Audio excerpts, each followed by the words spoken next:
If LeBron joined the Philadelphia 76ers, this is the best starting five he's ever had, easily. Breaking news, LeBron James is taking his talents to Broad Street. Entering his 24th season, LeBron James is signing with the Philadelphia 76ers on a 2-year, $8 million deal with a player option. The Philadelphia 76ers are now in play to be a championship favorite. He was done. That's what he said. That's what he meant. At the end of his 23rd season in the NBA, LeBron James sat in front of cameras and told the world he needed to figure out if he still loved the game. And for a few weeks this summer, the most talked about athlete on the planet disappeared. No announcements, no leaks, nothing. And then yesterday, he came back. Not to Cleveland, not to Miami, not to Golden State, not to Minnesota. He came to Philadelphia. And when you put that together with what the 76ers already built this offseason, the Jaylen Brown trade, the emergence of VJ Edgecombe, a healthy Tyrese Maxey playing the best basketball of his career, and a dominant Joel Embiid who showed in the playoffs exactly what he still is when he's right, you start to realize something that nobody in Philadelphia has been able to say for a very long time. This is not the same Philadelphia 76ers. Let's start with the man himself, because the way LeBron James ended up in Philadelphia tells you something about where he is mentally and what this is actually about. This wasn't about money. He made nearly $53 million with the Lakers last season.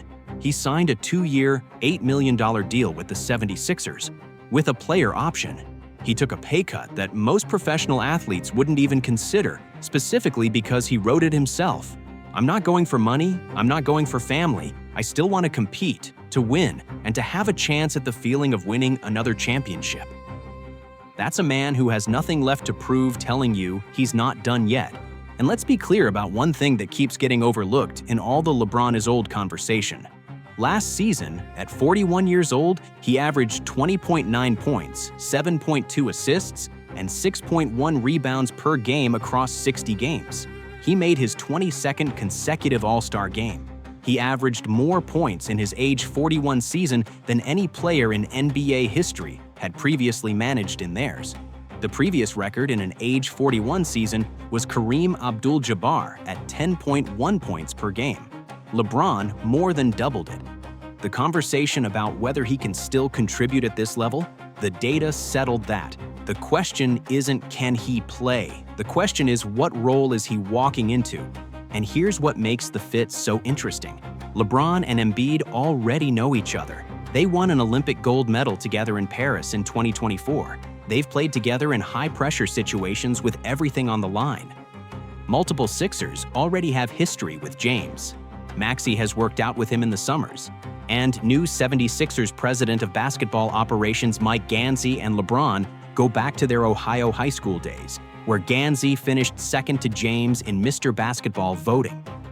This wasn't LeBron being recruited by strangers. This was LeBron choosing a place where the relationships were already real. What he brings is impossible to find on the open market.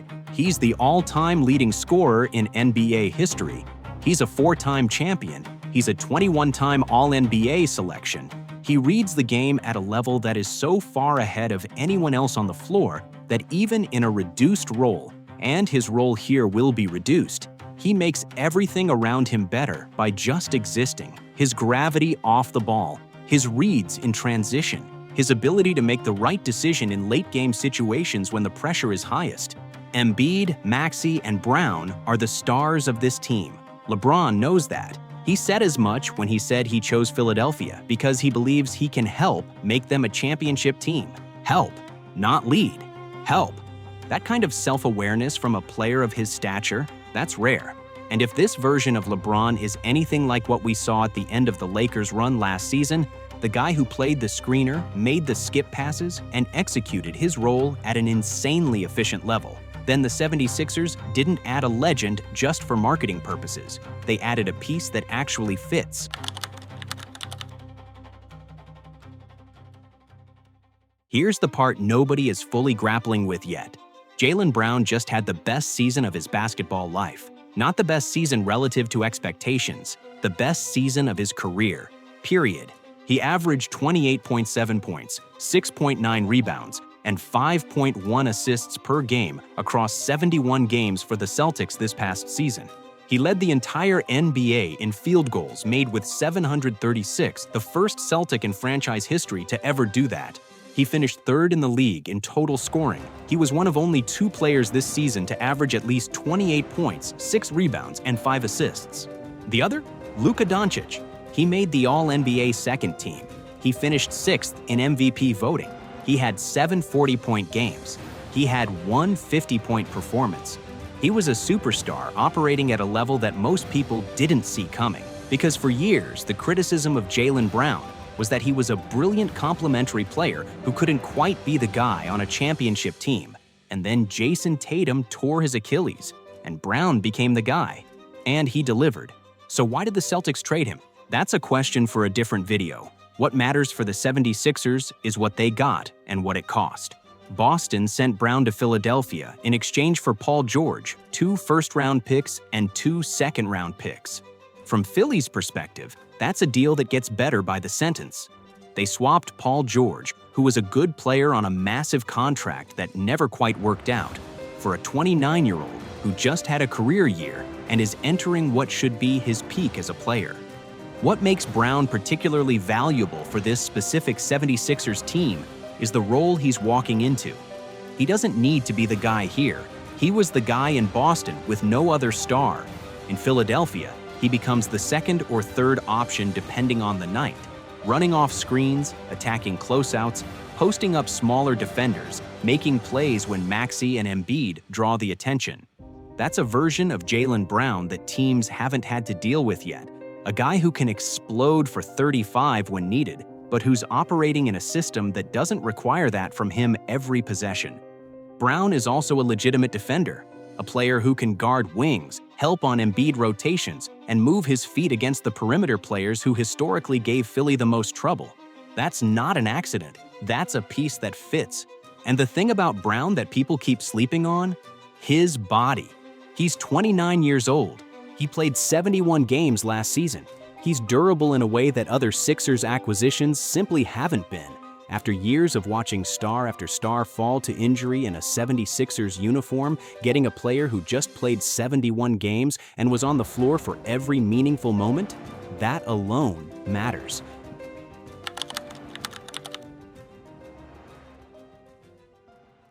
Before a single free agent signing, before the Jaylen Brown trade, before LeBron James picked up the phone, there was Tyrese Maxey.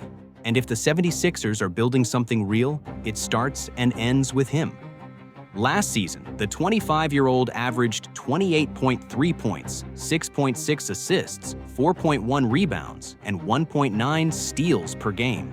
He led the entire NBA in minutes per game at 38.0.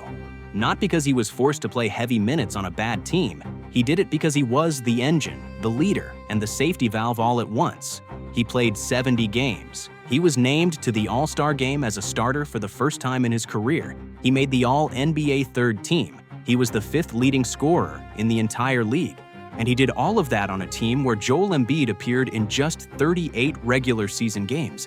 Think about what that means. Maxey carried the 76ers to a 45-37 record and a playoff upset of the Boston Celtics basically by himself for significant stretches. Every time Embiid went down, Maxey didn't shrink. He expanded. He dropped a career-high 54 points against Milwaukee in November. He set franchise records. He had 8 steals in a single game against Indiana in January. And he did it at a position where he was the unquestioned anchor, knowing that the real ceiling of this team required him to do it all. What Maxey brings to this specific lineup isn't just scoring. It's IQ. It's pace. He plays with a controlled quickness that forces defenses to react instead of set. He creates in pick and roll. He finishes at the rim. He makes free throws at a high level. And his 1.9 steals per game show you a player who's become elite on the other end, not just a scorer who occasionally gambles. And here's what matters about where Maxey is going into 2026 to 27. He knows what he is now. For years, the narrative around Maxey was potential, untapped ceiling, future star. Well, the future arrived. He is already one of the best guards in the Eastern Conference, and he's walking into next season with legitimate all-star co-stars for the first time in his career. When you asked Tyrese Maxey what he thought about doing summer workouts with LeBron James, he lit up. These are people who actually want to be around each other. That matters when things get hard in March and April. The previous versions of Philly asked Maxey to carry an impossible load. This version finally gives him the weapons to let him do what he's actually best at, making everyone else better while still being unstoppable himself. VJ Edgecombe walked into Boston on opening night of the 2025-26 season and dropped 34 points in his NBA debut, the third most points in a debut in NBA history. Only Wilt Chamberlain and Frank Selvey had more. He beat Allen Iverson's 30-point Sixers debut record. He beat LeBron's first-quarter debut scoring record. He was 20 years old. From the Bahamas to Baylor to the third overall pick to the Wells Fargo Center floor in one leap, Edgecombe arrived not as a project, not as a future guy, but as a contributor from day one. He played 75 games in his rookie year. He averaged 16.0 points, 5.6 rebounds, 4.2 assists, and 1.4 steals per game. He was the MVP of the Rising Stars game at All-Star Weekend. He became the first 76ers rookie since Allen Iverson to reach 1,000 points and 125 three-pointers in a season. He was the only rookie in the entire league to record 100 steals and 100 threes, a combination only two other first-year players had pulled off since 2010, and then the playoffs came.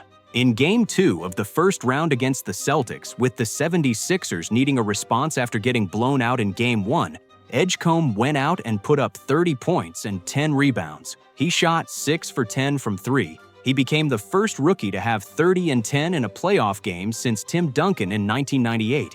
He's 20 years old.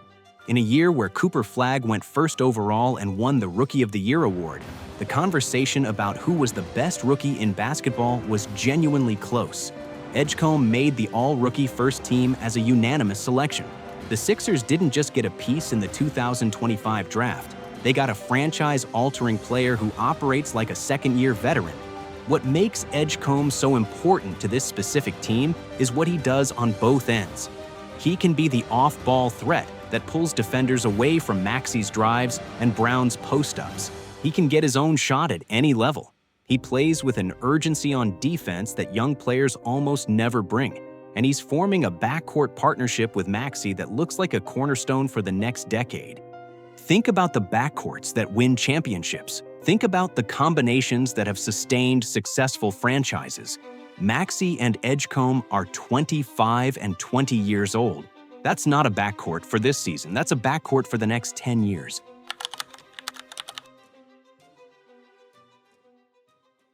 Now we get to the part nobody wants to talk about honestly, because Joel Embiid is the most complicated conversation in the NBA, and anyone who tells you otherwise hasn't been watching.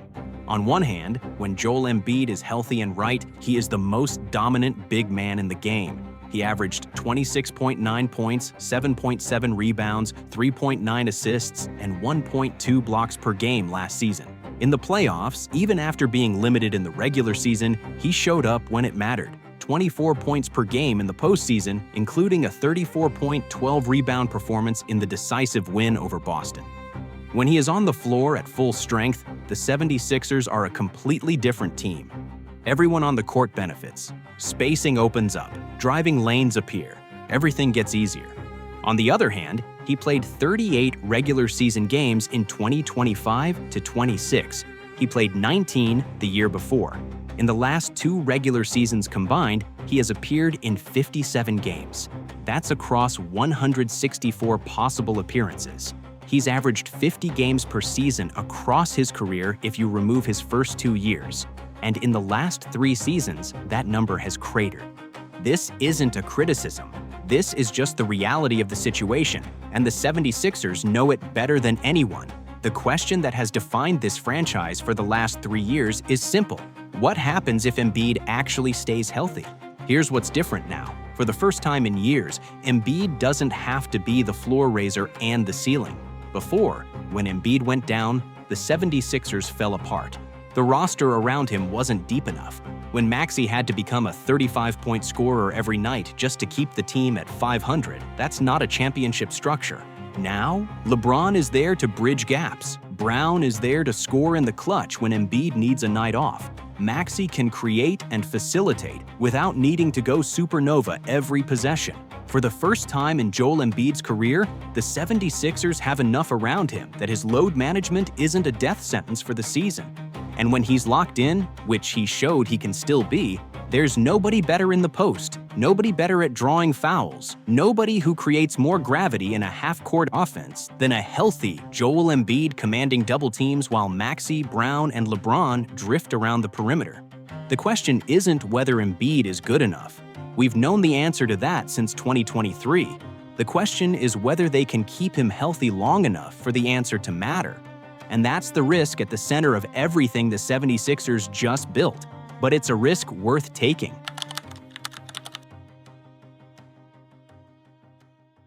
Now let's put all of it together, because that's where it gets genuinely alarming for the rest of the Eastern Conference. Tyrese Maxey, a 25-year-old All-NBA guard averaging 28 points a night, playing the best basketball of his career, and walking into this season with real co-stars for the first time.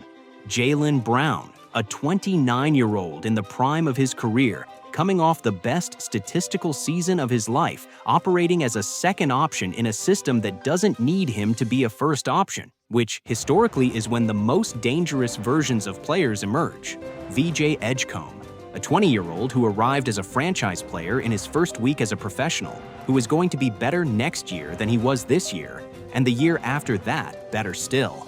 LeBron James, the greatest player of his generation here on his own terms, carrying nothing but experience and excellence into a situation where he doesn't have to hold anything up. He just has to add to what's already there. And Joel Embiid, 7-foot, 2-time scoring champion, the most unguardable center in the NBA when he's at his best. And for the first time in years, he has the depth around him that means his availability fluctuations don't have to tank the season. Here's the thing about what the 76ers just assembled. It doesn't just have a ceiling, it has a floor, and both of them are dangerous. Even if Embiid misses stretches again, you still have Maxey and Brown as co-stars with LeBron in the mix. Even if Brown takes a step back from last season's career year, you still have Maxey and Embiid and a rookie weapon in Edgecombe, who is going to keep improving. This team has redundancy, depth, answers. Philadelphia has not won an NBA championship since 1983. That's 43 years. In that time, they've had Barkley, they had Iverson, they had the Embiid era, the era that was supposed to end the drought. And every single time, something got in the way. Injuries, timing, roster construction, just being good but not good enough when it mattered most. But look at what they have right now. Not in theory, not in potential. Right now, today, before a single preseason game has been played, they have a 25-year-old All-NBA point guard who is only getting better. They have the hottest wing scorer in the Eastern Conference over the last 12 months. They have a generational rookie who already proved he can handle a playoff moment. They have the most dominant center in the game when healthy. And they have the most decorated winner in NBA history, here specifically to help push them over the line. That's not a team with potential. That's a team with everything it needs, including a legitimate case that it's the most talented roster in the Eastern Conference going into 2026 to 27. I've been skeptical about the 76ers for years. Joel Embiid's injury history, the revolving door of star wings, the front office turnover, all of it. So when I tell you this team feels structurally different from every version that came before it, not just more talented on paper, but actually built in a way that accounts for the things that have killed Philly teams in the past, I need you to understand that's not me getting swept up in the moment. That's me looking at the evidence and being honest about what I'm seeing. This is not the same Philadelphia 76ers.